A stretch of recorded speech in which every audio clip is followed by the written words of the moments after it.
नमस्कार, आप देख रहे हैं यूथ इंडिया इंटरव्यू में हूं आपका दोस्त राजा पांडे। पवन सिंह और ज्योति सिंह एक हो चुके हैं। बहुत सारे लोगों को तकलीफ है ज्योति सिंह और पवन सिंह को एक होने से। जब ये दोनों एक नहीं थे तब भी लोगों को तकलीफ था, लेकिन जब अब एक हो चुके हैं तब भी लोगों को तकलीफ है। इन लोगों के बारे में पवन सिंह क्या बोल रहे हैं, आपको पूरा वीडियो दिखाएंगे। आखिर पवन सिंह क्या बोले हैं उन सभी लोगों को जो कि अटपटा बात बोल रहे हैं। पवन सिंह जब गलती कर रहे थे तो गलती कर ही रहे थे, तब भी लोग बोल रहे थे।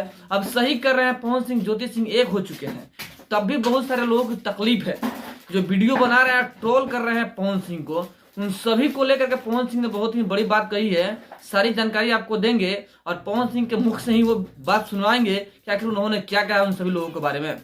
पहले वीडियो को शेयर हद से ज्यादा कीजिएगा ताकि सबको ये जानकारी मिल सके। और अभी तक आपने हमारे चैनल को सब्सक्राइब नहीं किया, प्लीज लाल बटन दबा के चैनल को सब्सक्राइब कर लीजिए, लाइक कर दीजिए और बेल के आइकन को प्रेस जरूर कीजिएगा ताकि टाइम टू टाइम न्यूज का अपडेट आप तक पहुंचते रहे। और जो पहले से ही हमारे चैनल को सब्सक्राइब कर रखे हैं उनको दिल से धन्यवाद। आइए आपको सुनवाते हैं पवन सिंह के मुख से कि उन्होंने क्या कहा उन सभी लोगों को जो कि अभी ट्रोल कर रहे हैं पवन सिंह को। पवन सिंह और ज्योति सिंह एक हो गए हैं। बहुत शुभकामना है उन दोनों के लिए कि एक हो चुके हैं और एक साथ जिंदगी बिताएंगे, क्योंकि जिंदगी गुड्डा और गुड्डियों का खेल नहीं होता है। इसलिए अलग हुए थे फिर एक हो गए हैं। बहुत ही खुशी की बात है, बहुत बड़ी खुशखबरी है। उन लोगों को शुभकामना है बहुत ज्यादा, लेकिन बहुत लोगों को तकलीफ भी है।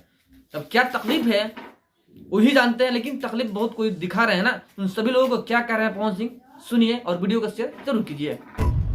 वाकई में बहुत अच्छा लग रहा है। देखिए क्या है, आप सभी के आशीर्वाद के दम पे आदमी हमेशा चाहता है कि कुछ, क्यों आप लोग नहीं, ठीक है जो हमारे भाई कुछ किसी को बुरा लगता है उसके लिए मैं सॉरी भी बोल रहा हूँ ब्रदर, लेकिन थोड़ा सा आप लोगों के भी सोचे कि चाहिए। हम बताइए, आज 12-14 दिन के बाद हमको 9 घंटा सोने को मिला है। आज तनी मूड बुझाता कि हाँ, आदमी जब थोड़ा सा फ्रेशनेस अपने आप में महसूस करता है तो खुद ही, आज हम 2-3 दिन से सुन भी रहे थे, मैं बोला रुको किया आते हैं लाइव, क्यों नहीं आएंगे। आज देखा, आज समय से कल हम लोग 1-1.5 बजे सो गए, आज 9 बजे उठा हूँ सो के सेट पे जा रहा हूँ। आज हमें लगा कि हाँ मन फ्रेश हुआ, आते हैं लाइव भाइयों से अपनी बात